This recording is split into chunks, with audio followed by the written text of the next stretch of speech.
তুমি কি চাও তুমি বলো তো, তুমি এইরকম করতেছো কেন? এই করবো না, এই গোলামের ফোক, তোরে কত ফির করতে কইছি তুই একটা ভালো ডাক্তার দেখা, হ্যাঁ দেখাবি না। আরে ওগো তুমি শোনো, আমার যে বয়স, এই বয়সে একটু সবারই এই সমস্যা থাকে। সবাই সমস্যা থাকলেও তোমার একটু বেশি সমস্যা। তুমি এককালে নেতাই গেছো, চেনাই গেছো এই সমস্যায়। তা আমি তো অনেক ডাক্তার দেখাইছি। কত ডাক্তার দেখাইছো, হাড় বাল তো দেখাও নাই। গোলামের বোতল মোবাইলটা বাইর কর, বাইর কর। কি দেখাবা তুমি, দেখা তো। এই দেখো, গোপন রোগের স্থায়ী সমাধান, আপনাকে দাম্পত্য জীবনে কলহ, তাই আজই চলে আসুন আমাদের স্ক্রিনে দেওয়া এই ঠিকানায়।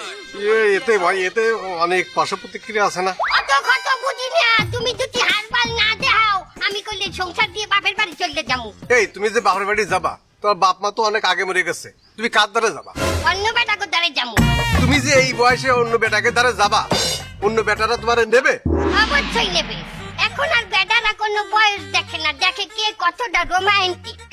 ঠিক আছে, আর আমার যে কণ্ঠ মোবাইলে, আমার কণ্ঠ 16 বছর যে ছেড়ি গোনাহান হুনাই। তা বুঝলাম তোমার কণ্ঠ 16 বছরের ছেড়িকে মতো, তবে যখন বেটাকে দ্বারে যাবা হিজাব পরিয়ে যাবো, আমার চোখে আইলিশ মারা থাকবে, লেন্স থাকবে, বেটারা পাগল হয়ে যাবে। বুঝলাম তুমি হিজাব করে যাবা, আইল্যান্ড মেরে যাবা, কিন্তু বিয়ের পরে তোমার তো বেটারা দেখবে। বিয়া হওয়ার পরে দেখলে কোন লম্বা হয়েছে, তখন তো বিয়া হয়েই গেলে। এই শোনো, তুমি আমার ওই হারবাল খাওয়ার কথা বলে না, ওসে আমি এমনি দুকে দুকে মরে যাই। এমনি যদি মধ্যে যাও, কপালে ভোগ আছে। কি ভোগ আছে? তুমি যখন মরবা তখন আমি কাঁদেবো। হায় হায় হায়, শোনা গো আমার। কিছুদিন পরে আবার নতুন সংসার পা দেব। হায় হায় হায়, সি সি সায়নার মা, তুমি এ কি বলতেছো?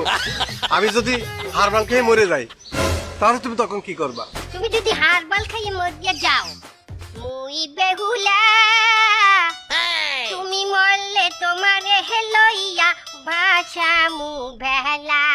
ওরে সায়নার মা, তুমি কি বললে? আমি তাহলে যাচ্ছি, আমি এখনই যাব। তুমি বলো তো, তুমি ওই ঠিকানাটা আমার ভালো করে দাও তো, আমি এখনই যাচ্ছি। শোনা? আচ্ছা আচ্ছা, আমি হারবাল খেয়ে মরবো। আপনার আর আপনার বললকে ঘুরতে যাওয়া সব ঘটনাই তো শুনলাম। তার আপনার রোগটা কি অনেক জটিল? আচ্ছা, আপনার রোগটা আসলে কি? ওই যে আমাশা, পুরোনো আমাশা। পুরাতন আমাশা? হ্যাঁ। এই বিনে আপনার সংসারে এত ঘর ঝগড়া কেন যাব? আরে ডাক্তার সাহেব, আপনি তো বুঝতেছেন না, আমার যখন পেটে কামড় দেয় আর সহ্য করতে পারি না, সঙ্গে সঙ্গে বাথরুমে চলে যেতে হয়।